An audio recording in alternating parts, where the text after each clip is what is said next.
She told me we were having twins, but one visit to the strawberry farm exposed everything she'd been hiding. A few weeks ago everything changed. I caught my wife with another man at a nearby strawberry farm, and things spiraled from there. My name's Mark, I'm 35 and my wife, Emily, is 33. We've been married going on 7 years and from the outside looking in, we probably seemed like the picture-perfect couple. Good jobs, a warm little home and even conversations about starting a family soon. She meant everything to me, sharp, full of life, always knew how to brighten up a room. Let me take a step back and paint the picture. For as long as I can remember, I've loved berry picking.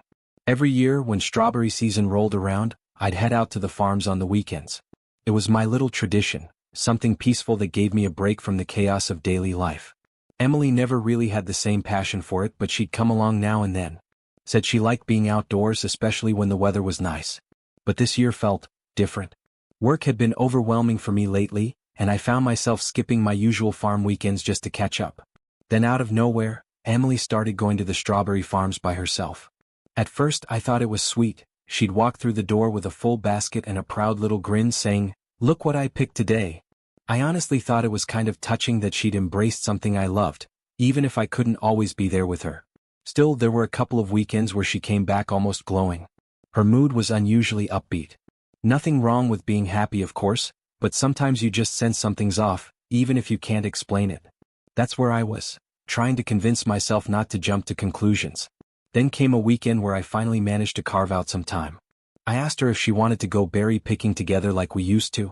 She hesitated just for a second, and that pause didn't sit right with me. But then she smiled and said, "Sure, let's go.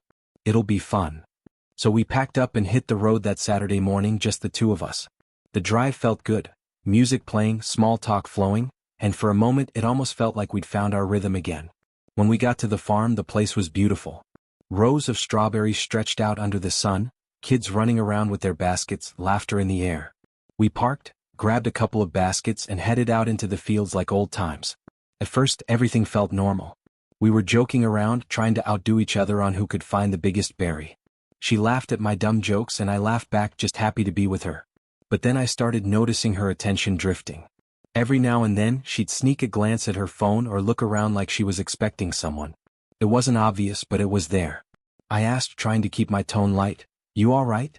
She gave me a quick smile, just a bit too forced. "Yeah, just keeping an eye on the time.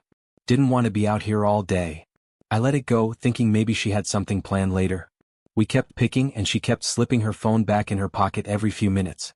I tried not to let it get to me, but there was a quiet voice in the back of my head that wouldn't shut up. As we moved through the field, I noticed Emily starting to drift away from me. A few steps at first, then more. She'd wander off, come back briefly, then drift off again. It felt like she was purposely creating distance. I told myself maybe she just needed a little space. Life had been hectic for both of us. Then came the moment that flipped everything upside down. I was crouched down, focused on filling my basket, when I heard her voice. I looked up and saw her a few rows over, chatting with some guy. They were laughing together and she looked completely at ease, more relaxed than I'd seen her in weeks. I tried to act casual, walking over like I was just joining in on the conversation. But as I approached, I saw Emily tense up slightly. She introduced him as Tyler, one of the workers she'd gotten to know during her solo visits. He seemed friendly enough, but something about the way they stood, too close, too comfortable, made my stomach turn. Tyler joked about how Emily was practically a regular now, and she laughed, saying something like, "Guess I just can't stay away from these strawberries." On the surface, it was all light and playful, but deep down, it felt like I was watching a version of her that no longer included me. I tried to push the uneasy feeling aside and chalked it up to me just overthinking things. I went back to picking berries and told myself I was reading too much into it. But the rest of that morning, I couldn't shake the sense that something wasn't quite right. It was like trying to finish a puzzle with one piece missing. You can't explain it, but you feel it. On the drive back home, with the sky turning orange and Emily softly singing along to the songs on the radio, I sat there quietly, unsure if I was just imagining things, or if something real was slipping right past me. The week that followed seemed almost normal. I made a real effort to forget about the tension I'd felt at the farm. Emily and I were back in our usual rhythm, sharing dinners, watching movies, even talking about driving out to visit her parents the next weekend. It felt steady, like we were slowly falling back into the comfort of our everyday life. But then, out of nowhere, things shifted. It was a Thursday evening. I just walked through the front door after a long, draining day at work. All I wanted was to collapse on the couch and tune everything out.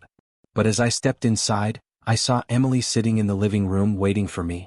She had this strange energy about her, like she was buzzing from the inside out, part nervous, part excited. "You all right?" I asked, setting down my bag and slipping off my shoes. She nodded, then stood up and walked over, taking both my hands in hers. "I need to tell you something," she said, her voice trembling ever so slightly. Her fingers were shaking too, and suddenly my mind was racing. I had no idea what was coming. "You're making me nervous," I said with a half laugh, trying to keep things light. She smiled back, nervous but glowing, and held my hands even tighter. "I'm pregnant," she said. Her voice cracked a little. "And it's twins." Time just seemed to stop for a second. Pregnant. Twins. I stood there, stunned, trying to wrap my head around the words. My brain was still catching up, but my heart, it felt like it had just taken flight. I didn't even know how to respond. "Wait, are you serious? Twins?" I asked, my voice barely holding steady. She laughed through tears, her eyes glistening as they started to spill down her cheeks. "Yes, twins. Can you believe it?" She leaned in and kissed me, and I could taste the salt of her tears on my lips. "We're going to be parents, Mark?" I wrapped her in my arms and held her tight, both of us swaying in the quiet of our living room. I didn't want to let go. Everything I'd been doubting, all the little worries that had crept in lately, gone. Just like that. We were about to start a family. Not just one baby, but two. It was more than I had ever dared to hope for. That night felt like a dream. We ordered takeout and sat together, barely eating because we couldn't stop talking. We were giddy, throwing around name ideas, laughing about what kind of chaos twins would bring, and imagining what the nursery would look like. Then she looked at me with this look I'll never forget and said, "You know what I'm most excited about?" "What's that?" I asked, watching her as she poked at her food. "Taking them to the strawberry fields," she said, her face lighting up. "Just picture it, our kids running around with tiny baskets, getting their hands sticky with strawberries, chasing each other through the rows. We'll make it a family tradition, just like you always did." I closed my eyes for a moment and let the image settle in. I could see it so clearly, two little kids laughing in the sunshine, red juice smeared across their cheeks, Emily smiling as she watched them play. It felt like everything I'd ever dreamed of, finally within reach. "Yeah," I said, grinning like a fool. "I can definitely see it." That night we stayed up for hours, dreaming aloud. She joked about dressing them in matching overalls, and how we'd have to teach them not to eat every berry before it hit the basket. Her hand rested gently on her belly the whole time, and it just hit me, this was real. This was happening. When we finally went to bed, I couldn't sleep. I just lay there, staring at the ceiling, my heart full and my mind racing. Everything seemed so full of promise. I imagined weekends at the farm, hearing the laughter of our children, feeling Emily's hand in mine as we watched them grow. Felt like a new beginning. All those lingering fears I'd carried started to fade into the background. In that moment, I believed everything was finally falling into place. When the weekend finally rolled around, I didn't feel the usual sense of excitement about heading out to the strawberry fields. And that surprised me. I still loved it, the peace, the sunshine, the rows of berries just waiting to be picked. But something had shifted in me. Maybe it was the weight of the news still sinking in. We were having twins. Becoming a dad had always been something I looked forward to, but suddenly, it was happening, and it was happening times two. That meant double everything. Double the diapers, the bottles, the tiny clothes. And as much as I wanted to keep things feeling normal, I knew it was time to start getting serious about planning ahead. So instead of reaching for my boots that morning, I opened my laptop and started looking into ways I could bring in a bit more money. I wanted to make sure I could give our kids the life they deserved. Emily came downstairs while I was buried in spreadsheets and emails, practically glowing. That pregnancy glow is real, let me tell you. She looked more radiant than I'd ever seen her. She was full of energy, bouncing a little as she pulled on her sneakers and grabbed her keys. "You ready?" she asked, her voice light. I blinked up at her, caught off guard. "Ready for what?" She chuckled, tossing me a playful look. "The farm, remember? It's Saturday." "Oh, right," I said, sitting back in my chair. "Actually, I was thinking we might skip it this time.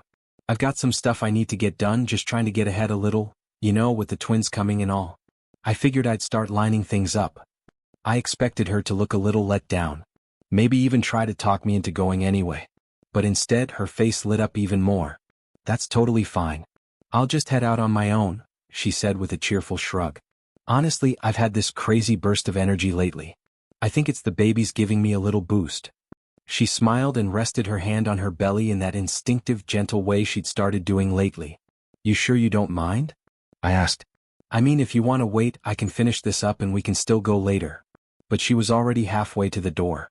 No, I'll be fine. I need some fresh air and I'll bring back extra strawberries. Maybe we can bake something later. How about a pie?" she said, her voice practically dancing. I couldn't help but grin. "All right, just take it easy out there, all right? Don't push yourself." She rolled her eyes and laughed. "I'm pregnant, Mark, not made of paper. I'll be fine. You just hold down the fort." She gave me a quick peck on the cheek and waved as she grabbed her bag. As she stepped outside, I called after her, "Hey, take care of our little team in there." She paused and turned around, her eyes warm and shining. "I will." "Promise?" she said, then headed out with a spring in her step. I stood at the window for a moment after she left, watching her car disappear down the road. Something tugged at me, maybe guilt, maybe just that old protective instinct, but I stayed behind, telling myself she was fine. She was strong, independent, and needed the space. Still, I couldn't help feeling like maybe I should have dropped what I was doing and gone with her anyway. I went back to work, but I couldn't focus. My eyes kept drifting from the screen to the clock. I pictured her out there under the sun, moving slowly between the rows, her hands brushing through the leaves, belly just starting to show. I imagined her smiling, humming some little tune, thinking about the life we were building. That image, it brought me a strange calm. We were going to be all right. There were things to plan and a long road ahead, sure, but we'd figure it out. Together. That was the part one held onto. I ended up finishing my work quicker than I thought I would. But even after I closed the laptop, I couldn't sit still. The idea of her being out there by herself just didn't sit right with me. It was a beautiful day and I figured, why not join her? Maybe I could surprise her, help her pick the last few berries, and we could head home together with full baskets and tired smiles. So I dusted off my bike in the garage and took off. The breeze on my face, the sound of the tires on the road, it felt good. Freeing. As I rode, I started thinking about what the future would look like. Emily teasing me for being the over-prepared dad, our twins giggling in little sun hats, chasing each other through the fields. Just imagining it made me smile. When I got to the farm, I coasted to a stop and looked out over the familiar stretch of fields. A few families were still scattered here and there, kids darting between the rows. I scanned the area looking for her but didn't see her anywhere. Then I spotted her car, parked in its usual spot off to the side. She had to be around here somewhere. Maybe she was grabbing a snack or taking a break. I figured I'd just walk around and find her. But something in my chest felt tight even if I couldn't explain why. I leaned my bike gently against the old wooden fence and started walking through the rows, my eyes scanning the plants, hoping to spot Emily. The sun had dipped lower now, casting everything in this warm golden light that should have felt peaceful. But something about it felt off, like the calm before a storm. I figured maybe she was in the little farmhouse by the entrance, the one where they weigh your baskets and sell the pre-picked strawberries. She liked stopping in there sometimes, chatting with the workers or picking up a jar of jam. I made my way toward it, thinking I'd find her there, maybe getting ready to head home. The moment I stepped inside, I was hit with that sweet, familiar scent of berries. But the place was unusually quiet. No one behind the counter. No sounds from the back. Just the low hum of a refrigerator and the muffled laughter of kids somewhere out in the fields. I called out, my voice bouncing off the wooden walls. No answer. I stepped further in, past the register and into the small extension off to the side. I'd never been back there, but I figured maybe she was looking at something or chatting in a back room. There was a narrow hallway I hadn't noticed before, and at the end of it, one of the doors was slightly ajar. A soft light spilled through the crack. Something in my chest tightened. I told myself I was being paranoid, just imagining things, but I couldn't shake it. My heart started pounding as I walked toward the door, every step feeling heavier than the last. I pushed the door open slowly and what I saw hit me like a punch to the gut. There, in a pile of hay, was Emily. Her dress was hiked up around her waist and she was tangled up with someone, the same guy I'd seen around the farm before. The farmhand. His hands were all over her. For a second my body just froze. My mind couldn't make sense of what I was seeing, like my brain refused to believe it was real. But then everything snapped into focus and all I could feel was fury. I stormed into the room, grabbed the guy by his shirt and yanked him off her. He stumbled back, stunned, and I shoved him hard into the wall without even thinking. What the hell is going on? I shouted, though my voice barely registered to me. My attention turned straight to Emily. She was scrambling to fix her dress, tears in her eyes, her face red with panic and shame. Her hands trembled as she tried to cover herself. "Get up," I said, my voice low, firm, cold. She looked up at me, her eyes pleading, but I didn't give her the chance to speak. I reached for her arm and pulled her up, not caring if she was fully dressed. "We're leaving." I dragged her out of that room, through the quiet house, and into the open. She was still trying to fix her clothes, her hair a mess, her steps unsteady. People turned to look. Families, kids, everyone was watching as we walked past. I didn't care. I didn't even feel it. She tried to hide her face, clutching the hem of her dress, but there was no hiding from what had just happened. No covering it up. The truth was out now, raw and exposed. "Get in the car," I said sharply, guiding her toward it. She paused, her mouth opening like she wanted to say something. Maybe explain, maybe apologize. I didn't let her. "Just get in."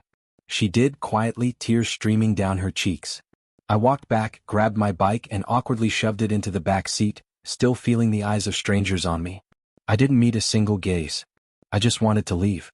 I got in the driver's seat and slammed the door. Emily was still crying softly, holding herself like she was trying to disappear. I didn't speak. I just started the engine and drove. The car was silent except for her quiet sobs. I stared straight ahead, my hands gripping the wheel so tightly they started to hurt. My chest felt like it was caving in, like there wasn't enough air in the world to breathe. All the joy from just days ago, the dream of our twins, the future we'd pictured, the laughter, the plans, was gone. That field, once a place filled with peace and love, now felt like a graveyard of what could have been. As we drove home, I realized the truth that hurt more than anything else. Nothing would ever be the same again. The drive home felt endless and yet somehow too fast. I don't even remember most of it, just the silence, the road slipping past, and the crushing weight of what I'd just witnessed. My hands stayed locked on the wheel, knuckles pale, gripping like it was the only thing keeping me grounded. I turned off the engine once we pulled into the driveway, but I didn't move. I sat there, staring blankly ahead, my thoughts spiraling, trying to hold onto something solid.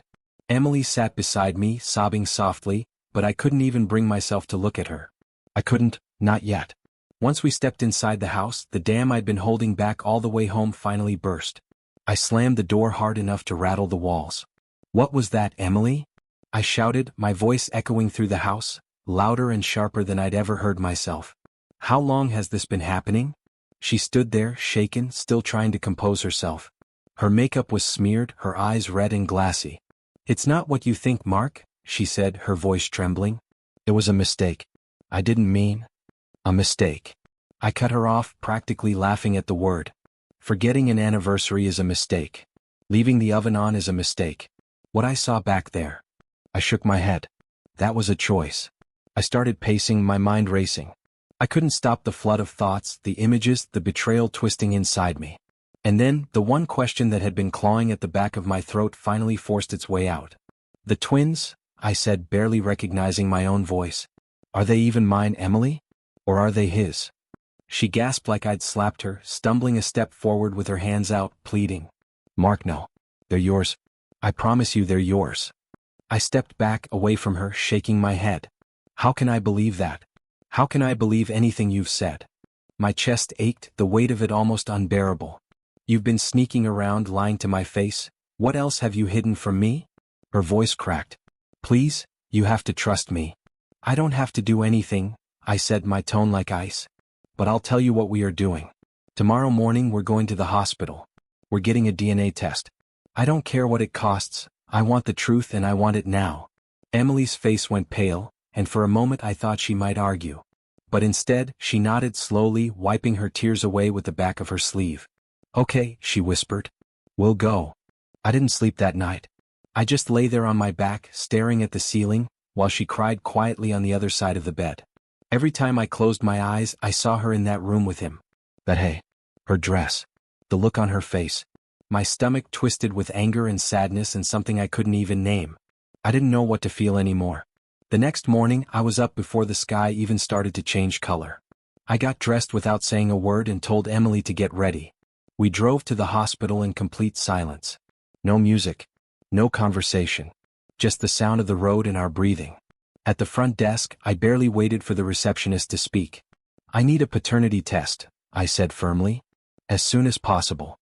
I'll pay whatever's needed." She looked taken aback but nodded and started typing. "We can expedite the results," she said. It'll cost more, but you'll have them in about 48 hours. Do it, I said, already reaching for my wallet. We were taken to a small room. The nurse explained the process, cheek swabs for both of us. It was quick, routine. 10 minutes, maybe less. But to me it felt like hours. Emily tried to catch my eyes as the nurse worked, but I kept mine glued to the wall. I didn't want to see her. Not yet. Maybe not ever.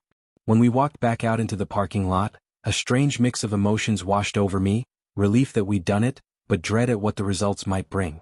If the twins were mine, what then? Could I even begin to forgive her? Could we rebuild something from this? And if they weren't?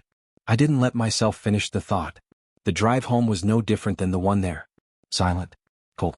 We sat side by side, two people who used to share everything, now just existing next to each other like strangers. The next 2 days felt like an eternity. I didn't eat much. Barely slept. I kept refreshing my email every hour, waiting for that subject line to pop up. My chest would tighten every time I got a notification, only to fall again when it was nothing. Some sale, some spam, anything but the answer I needed. Waiting for the truth was its own kind of torment. Because no matter how much I tried to brace myself, I knew that once those results came in, there'd be no more pretending. On the morning of the second day it finally came. The email I'd been dreading and hoping for in equal measure.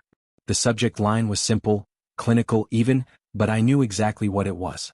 My fingers trembled as I tapped my phone screen, barely able to hold it steady. A part of me wanted to put it away, pretend I hadn't seen it.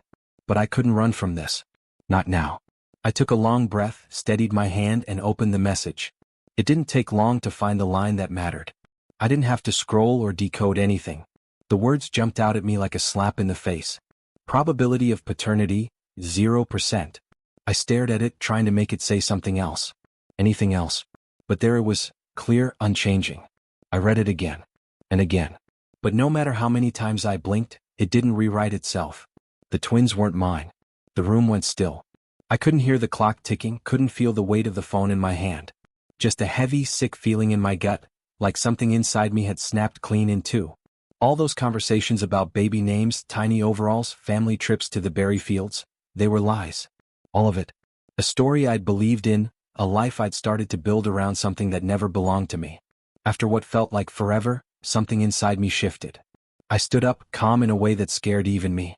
I walked to the closet, grabbed 2 duffel bags, and made my way to the bedroom where Emily was sitting on the edge of the bed, flipping through a book like she was just passing the time. When I opened the door, she looked up, startled. Her eyes locked on mine, and whatever she saw there made her go completely still. "Mark, what's going on?" she asked, her voice tentative. I tossed the bags onto the bed. "You've got 2 hours. Pack your things." She blinked. "What are you talking about?" "The results came back," I said flatly. "The twins aren't mine." Her face drained of color. "No. Mark, there's no way." "Don't," I said, holding up a hand. "Just don't. I don't want another excuse. I don't want another lie." She stepped toward me, her hands shaking. "Please. I never meant to hurt me." I cut her off, my voice sharper now. "You were sleeping with someone else, Emily. You were playing house with me while carrying another man's children. And you want me to believe you didn't mean to hurt me?" She flinched like I'd struck her, and tears spilled down her cheeks. "I'm sorry," she whispered. "I'm so sorry." I stepped back, away from her touch. "Sorry doesn't change anything. You need to leave." "But I don't have anywhere to go." "That's not my concern," I said coldly. 2 hours. Be gone." Then I turned and walked out, leaving her alone in that room with the bags and the consequences of her choices. I didn't sit. I didn't pace. I just waited, long enough for her to finish. 2 hours later I went back in. She was standing by the bed, zipping up the last of her things, her face red and blotchy from crying. I didn't speak. I just picked up the bags, carried them to the car one after another until it was all loaded. She tried to speak. I shut her down every time. I wasn't interested in hearing anything else. She'd already said enough. When everything was packed, I met her at the door. "Let's go." She hesitated for a second, probably hoping I'd change my mind, soften somehow. But I didn't. She followed me out, slowly, and climbed into the passenger seat. I slammed the trunk and got behind the wheel. We drove in silence for a while. The only sound was the tires on the pavement. Then she spoke, her voice cracking. "Mark, where are you taking me?" I didn't look at her. "To the farm." She turned toward me, confused. "What? No, I can't." I can't stay there. Why not? I snapped, finally turning to look at her. You seemed right at home there the other day. Maybe your boyfriend will take you in. Her lip trembled and she reached for me, but I pulled away. Please don't do this. I don't have anywhere else to go.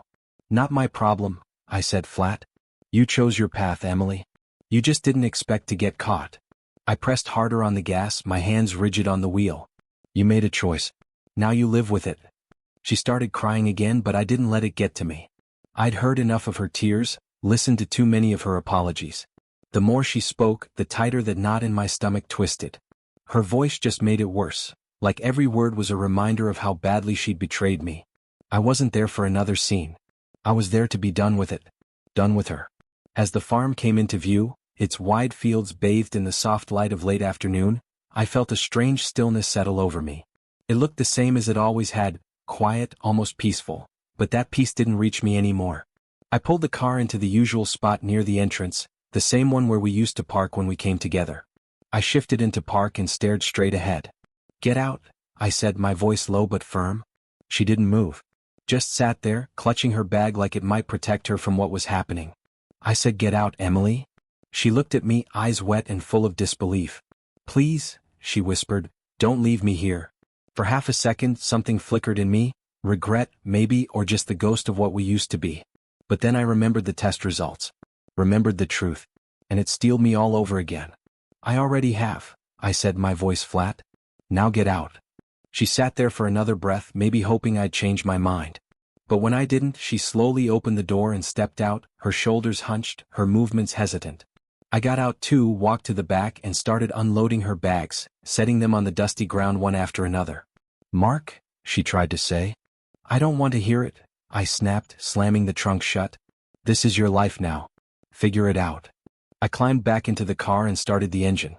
Through the rearview mirror, I saw her standing there, just a small, shaking figure clutching her things, alone and broken. I didn't wait. I didn't wave.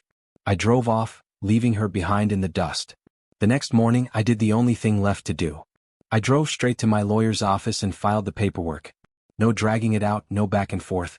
I wanted it done. Final. Thankfully, it was a clean break. No joint accounts. No shared property. No kids. Everything in our life together, I had built it. The house, the finances, the foundation. Emily hadn't contributed to any of it. She'd been more focused on spending than saving, more drawn to flash and fun than building anything real. And I, fool that I was, had mistaken that for charm. She didn't contest the divorce. I think she knew she couldn't.